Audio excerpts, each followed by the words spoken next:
இந்த படத்தை பார்த்திருக்கிறீர்களா? 7 நிறங்கள், 7 வட்டங்கள், சிவப்பு, ஆரஞ்சு, மஞ்சள், பச்சை, நீலம், கருநீலம், ஊதா. இது எல்லா இடத்திலும் இருக்கிறது. காணொளிகளில் இருக்கிறது, புத்தகங்களில் இருக்கிறது, யோகா வகுப்புகளில் இருக்கிறது. ஆனால் ஒரு கேள்வி, இந்த 7 நிறங்களை யார் வைத்தார்கள்? எந்த நூலில் இருக்கிறது? எந்த சித்தர் சொன்னார்? பார்ப்போம். இந்த 7 வானவில் நிறங்களை வைத்தது யார்? மேற்கத்திய எழுத்தாளர்கள் 20ஆம் நூற்றாண்டில் சேர்த்தார்கள். எந்த இந்திய நூலிலும் இந்த நிறங்கள் இல்லை. எந்த சமஸ்கிருத நூலிலும் இல்லை. எந்த தமிழ் நூலிலும் இல்லை. உண்மையான நிறங்கள் என்ன தெரியுமா? மணிப்பூரகத்தின் நிறம் மஞ்சள் என்கிறார்கள், ஆனால் மூல நூலில் கருநீலம், மேகம் போன்ற நிறம். அநாகதத்தின் நிறம் பச்சை என்கிறார்கள், ஆனால் மூல நூலில் சிவப்பு. இந்த நிறங்கள் மூல நூலில் இல்லை, ஆனால் 100 வருடமாக பரவியிருக்கிறது. வணக்கம், குவாண்டம் சித்தர். இன்று நாம் பார்க்கும் 7 சக்கரம் என்ற கருத்து எங்கே இருந்து வந்தது? ஒரே ஒரு நூலிலிருந்து வந்தது. சட்சக்கர நிரூபணம் என்ற நூல். பூர்ணானந்த சுவாமி என்பவர் எழுதினார். 1577 எழுதினார். வங்காளத்தில் எழுதினார். இது ஒரு சாக்த தந்திர நூல், சக்தி வழிபாட்டு மரபு. இந்த நூல் இந்தியாவுக்கு வெளியே யாருக்கும் தெரியாது. 1919 வரை. அந்த வருடம் என்ன நடந்தது? சர் ஜான் வுட்ரோஃப் என்ற ஒரு ஆங்கிலேயர் கல்கத்தாவில் நீதிபதியாக இருந்தார். இந்த நூலை ஆங்கிலத்தில் மொழிபெயர்த்தார். ஆர்தர் அவலான் என்ற புனைப்பெயரில் வெளியிட்டார். தி சர்ஃபன் பவர் என்ற பெயரில் வெளியிட்டார். ஒரே ஒரு புத்தகம், ஒரே ஒரு மொழிபெயர்ப்பு. அதிலிருந்து உலகம் முழுவதும் பரவியது. இப்போது ஒரு ஆச்சரியமான விஷயம். இந்த நூலின் பெயரை கவனியுங்கள். சட் சக்ர நிரூபணம். சட் ஷட் ஷக்ஷ நிரூபணம். 6. 6 சக்கரங்கள் பற்றிய விளக்கம் என்று பெயர். 7 அல்ல, 6. 7ஆவதை தனியாகச் சொல்கிறார் அந்த நூலின் ஆசிரியர். அது ஒரு சக்கரம் அல்ல என்கிறார். அது எல்லாவற்றையும் கடந்த நிலை என்கிறார். சித்தர்களும் என்ன சொல்கிறார்கள்? 6 ஆதாரம். 6. 7 அல்ல. 2 மரபுகள், 2 நூல்கள். 2ம் 6 என்கின்றன, ஆனால் பரவலாக 7 என்கிறார்கள். இன்னொரு ஆச்சரியம். 7 சக்கரம் என்பது ஒரே ஒரு மரபின் கருத்து. வேறு மரபுகளில் வேறு எண்கள் இருக்கின்றன. 4 சக்கரம் என்கிறது ஒரு பௌத்த மரபு. 5 என்கிறது இன்னொரு மரபு. 6 என்கிறது நேத்திர தந்திரம். 9 என்கிறது கவுல மரபு. 12 என்கிறது விஞ்ஞான பைரவ தந்திரம். இன்னும் பல எண்கள் வேறு நூல்களில் இருக்கின்றன. ஒவ்வொரு மரபுக்கும் ஒரு எண், ஆனால் பொதுவாக 7 மட்டும் சரி என்கிறார்கள். இப்போது மிக முக்கியமான பகுதிக்கு வருகிறோம். பரவலாக அறியப்பட்ட சக்கர மரபு என்ன சொல்கிறது? மூலாதாரம் மண், சுவாதிஷ்டானம் நீர், மணிப்பூரகம் நெருப்பு, அநாகதம் காற்று, விசுத்தி ஆகாயம். சித்தர்கள் என்ன சொல்கிறார்கள்? மூலாதாரம் பூதமில்லை, அங்கே குண்டலினி நெருப்பு மட்டும் உறங்குகிறது. போகர் இந்த இடத்தில் பூதம் என்ற வார்த்தையை சொல்லவில்லை, துரியாதீதம் என்ற அவத்தையை சொல்கிறார். ஒரு நிலை, ஒரு பூதம் அல்ல. அப்படியென்றால் மண் எங்கே? சுவாதிஷ்டானத்தில். போகர் தெளிவாகச் சொல்கிறார், பிருதிவி பீசம் என்கிறார். பிருதிவி என்றால் மண். இப்போது முழு வரிசையையும் பாருங்கள். சக்கர மரபு. மூலாதாரம் மண், சுவாதிஷ்டானம் நீர், மணிபூரகம் நெருப்பு, அநாகதம் காற்று, விசுத்தி ஆகாயம். சித்தர் மரபு. மூலாதாரம் பூதமில்லை, சுவாதிஷ்டானம் மண், மணிபூரகம் நீர், அநாகதம் நெருப்பு, விசுத்தி காற்று, ஆஞ்ஞா ஆகாயம். ஒவ்வொன்றும் ஒரு படி மாறியிருக்கிறது. முழு வரிசையும் ஒரு நிலை இறங்கியிருக்கிறது. ஏன் இந்த மாற்றம்? சக்கர மரபு எப்படி பூதங்களை வைத்தது? மண் கனமானது. கீழே போகும். அதனால் மூலாதாரம். நீர் அதற்கு மேலே. நெருப்பு அதற்கு மேலே. காற்று அதற்கு மேலே. ஆகாயம் மிக மேலே. கனமானது கீழே. லேசானது மேலே. இது ஒரு தத்துவ வரிசை. சித்தர்கள் எப்படி பூதங்களை வைத்தார்கள்? இந்த வரிசையை பார்த்தால் ஒரு வடிவம் தெரிகிறது. அந்த இடத்தில் இருக்கும் சுரப்பி என்ன வேலை செய்கிறது? அந்த வேலையின் தன்மை என்ன? அதற்கு ஏற்ற பூதம் அமைந்து இருக்கிறது. சுவாதிஷ்டானத்தில் என்ன இருக்கிறது? விந்துப்பை. அது என்ன செய்கிறது? திடமான திசுக்களை உருவாக்குகிறது. முடி, எலும்பு, தசை, தோல், நரம்பு எல்லாம் திடம். திடம் என்றால் மண். அதனால் மண் தத்துவம். மணிப்புரகத்தில் என்ன இருக்கிறது? சிறுநீரகம். அது என்ன செய்கிறது? ஒரு நாளில் 180 லிட்டர் இரத்தத்தை வடிகட்டுகிறது. நீரை சுத்தம் செய்கிறது. அதனால் நீர் தத்துவம். அநாகதத்தில் என்ன இருக்கிறது? இதயம். ஒரு நாளில் 1,00,000 முறை துடிக்கிறது. சூடான இரத்தத்தை உடல் முழுவதும் செலுத்துகிறது. வெப்பம். துடிப்பு. அதனால் நெருப்பு தத்துவம். விசுத்தியில் என்ன இருக்கிறது? தைராய்டு. கழுத்தில் இருக்கிறது. எல்லா காற்றும் கழுத்து வழியாகத்தான் போகிறது. காற்று அதிர்ந்து ஒளி பிறக்கிறது. அதனால் காற்று தத்துவம். ஆஞ்சாவில் என்ன இருக்கிறது? பிட்யூட்ரி. தலைமைச் சுரப்பி. எல்லா சுரப்பிகளையும் கட்டுப்படுத்துகிறது. ஆகாயம் எல்லா பூதங்களையும் தாங்குவது போல. அதனால் ஆகாய தத்துவம். புரிகிறதா? சக்கர மரபு தத்துவத்தின் அடிப்படையில் வைத்தது. கனமானது கீழே. லேசானது மேலே. சித்தர்கள் உடலின் அடிப்படையில் வைத்தார்கள். அந்த சுரப்பி என்ன வேலை செய்கிறது? அந்த வேலையின் தன்மை என்ன? அதன் அடிப்படையில் பூதத்தை நிர்ணயித்தார்கள். ஒன்று தத்துவம், மற்றொன்று செயல்பாடு. இன்னும் ஆழமாக பார்ப்போம். சக்கர மரபில் மூலாதாரம் மண் என்கிறார்கள். ஆனால் மூலாதாரத்தில் என்ன சுரப்பி இருக்கிறது? எந்த சுரப்பியும் இல்லை. குண்டலினி சக்தி மட்டுமே உறங்குகிறது. மண் என்றால் திடப்பொருள் உருவாக்கம். திடப்பொருள் உருவாக்கும் சுரப்பி எங்கே இருக்கிறது? சுவாதிஷ்டானத்தில்.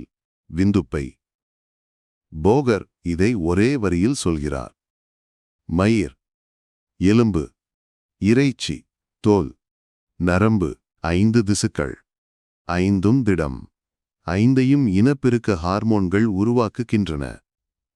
முடி வளர வேண்டும் என்றால் அந்த ஹார்மோன் வேண்டும். எலும்பு உறுதியாக இருக்க வேண்டும் என்றாலும் அதே. தோல் புதுப்பிக்கப்பட வேண்டும் என்றாலும் அதே. திடப்பொருள் உருவாக்கும் சுரப்பி. அதனால் மண். இது தத்துவமல்ல. இது செயல்பாடு. அதேபோல சிறுநீரகம் நீரை வடிகட்டுகிறது. அதனால் நீர். இதயம் வெப்பத்தை உருவாக்குகிறது. சூடான இரத்தத்தை பரப்புகிறது. அதனால் நெருப்பு. தைராய்டு காற்றுக்குழாயின் மேலே இருக்கிறது. எல்லா மூச்சும் அதை கடந்தே போகிறது. அதனால் காற்று. பிட்யூட்டரி எல்லா சுரப்பிகளையும் கட்டுப்படுத்துகிறது. ஆகாயம் எல்லா பூதங்களையும் தாங்குவது போல. அதனால் ஆகாயம். ஒவ்வொரு பூதமும் ஒரு காரணத்திற்காக வைக்கப்பட்டது. ஒவ்வொரு சுரப்பியின் வேலையை வைத்து வைக்கப்பட்டது. இப்போது பீஜமந்திரங்களை ஆழமாக பார்ப்போம். சக்கர மரபில் லம் மூலாதாரத்தின் மந்திரம் என்கிறார்கள். ஆனால் ஒரு முக்கியமான விஷயம் இருக்கிறது. லம் என்பது மூலாதாரத்தின் மந்திரம் அல்ல, மண்ணின் மந்திரம். லம் என்ற ஒலி மண் பூதத்திற்கு உரியது. அப்படி என்றால் என்ன? எந்த மரபு மண்ணை எந்த தளத்தில் வைக்கிறதோ அந்த தளத்தில் லம் போகும். சக்கர மரபு மண்ணை மூலாதாரத்தில் வைத்தது. அதனால் லம் மூலாதாரத்தில் போனது. சித்தர்கள் மண்ணை சுவாதிஷ்டானத்தில் வைத்தார்கள். ஆனால் லம் என்ற மந்திரத்தையே சித்தர்கள் பயன்படுத்தவில்லை. சித்தர்களின் அமைப்பு முற்றிலும் வேறு. லம், வம், ஃப்ரம், யம், ஹம். இவை பூதங்களின் ஒலிகள். பூதம் நகரும்போது மந்திரமும் நகரும். சித்தர்கள் பூதத்தின் ஒலியை பயன்படுத்தவில்லை. நமசிவய என்ற 5 எழுத்துக்களை பயன்படுத்தினார்கள். ம என்ற எழுத்து சுவாதிஷ்டானத்தில், ம என்ற எழுத்து மணிப்பூரகத்தில், சி என்ற எழுத்து அநாகதத்தில், வ என்ற எழுத்து விசுத்தியில், ய என்ற எழுத்து ஆஞ்ஞாவில். இது பூதத்தின் ஒலி அல்ல, இது சிவனின் பெயர். முற்றிலும் வேறுபட்ட தர்க்கம். தெய்வ வரிசையும் ஒரு முக்கியமான வேறுபாடு. சக்கர மரபில் மூலாதாரத்தில் பிரம்மா இருக்கிறார். படைப்பவன் கீழே, காப்பவன் நடுவில், அழிப்பவன் மேலே. சித்தர்களிடம் மூலாதாரத்தில் கணபதி. அவர் எல்லாவற்றிற்கும் முன்னே வருபவர், ஆரம்பத்தின் தெய்வம். சுவாதிஷ்டானத்தில் பிரம்மா. ஏன்? விந்துப்பை இருக்கிறது. அங்கேதான் படைப்பு நடக்கிறது. படைப்பு நடக்கும் இடத்தில் படைப்பவன். மணிப்பூரகத்தில் விஷ்ணு. ஏன்? சிறுநீரகம் இருக்கிறது. இரத்தத்தை வடிகட்டி சுத்தம் செய்கிறது, காப்பாற்றுகிறது. காப்பாளன் விஷ்ணு. அநாகதத்தில் ருத்திரன். இதயம் நின்றால் உயிர் போகும். ருத்திரநாட்டம் நின்றால் எல்லாம் அழியும். ஒவ்வொரு தெய்வமும் ஒரு காரணத்திற்காக, அந்த சுரப்பியின் வேலையை வைத்து. இன்னொரு முக்கியமான விஷயம், 7 சக்கரம் மட்டுமே சரி என்ற கருத்து பரவலாக இருக்கிறது. ஆனால் உண்மை என்னவென்றால், வெவ்வேறு மரபுகளில் வெவ்வேறு எண்கள் இருக்கின்றன. பௌத்த மரபில் 4 சக்கரம், நேத்திர தந்திரத்தில் 6, கௌல மரபில் 9, விஞ்ஞான பைரவ தந்திரத்தில் 12. இன்னும் பல எண்கள் இருக்கின்றன. 4, 6, 9, 12. இவற்றில் எது சரி? ஒவ்வொன்றும் ஒரு மரபின் பார்வை, ஒவ்வொன்றும் ஒரு பாதையின் வரைபடம். ஒன்றை மட்டும் சரி என்று சொல்ல முடியாது. ஒரு சோதனை செய்யுங்கள். உங்கள் தொலைபேசியில் 7 சக்கரம் என்று தேடுங்கள். என்ன வருகிறது? வானவில் நிறங்கள்: சிவப்பு, ஆரஞ்சு, மஞ்சள், பச்சை, நீலம், கருநீலம், ஊதா. இப்போது உங்களுக்கு தெரியும், இந்த நிறங்கள் எந்த இந்திய நூலிலும் இல்லை. ஒரு ஆங்கிலேயர் சேர்த்தவை, 1927. அடுத்த முறை யாராவது வானவில் சக்கரப்படம் காட்டினால், இது எந்த நூலில் இருக்கிறது என்று கேளுங்கள். இது பூதம் மட்டுமல்ல, எழுத்துக்களும் முற்றிலும் வேறு. சக்கர மரபில் ஒவ்வொரு சக்கரத்திற்கும் ஒரு பீஜ மந்திரம். ஒவ்வொன்றும் ஒரு பூதத்தின் ஒலி. லம், வம், ரம், யம், ஹம், ஓம். இவை ஒவ்வொன்றும் ஒரு பூதத்தின் ஒலி என்கிறது அந்த மரபு. லம் மண்ணின் ஒலி, வம் நீரின் ஒலி, ஃப்ரம் நெருப்பின் ஒலி. சித்தர்கள் என்ன சொல்கிறார்கள்? ந, ம, சி, வ, ய. நம சிவய. 5 எழுத்துக்கள், 5 தளங்கள். முருகன் ஞானக்கோவையில் தெளிவாகச் சொல்கிறார். அடிவயிற்றில் நகாரம், தொப்புளில் மகாரம், நெஞ்சில் சிகாரம், கழுத்தில் வகாரம், தலையில் யகாரம். லம், வம், பிரம் என்ற ஒலிகள் இல்லை.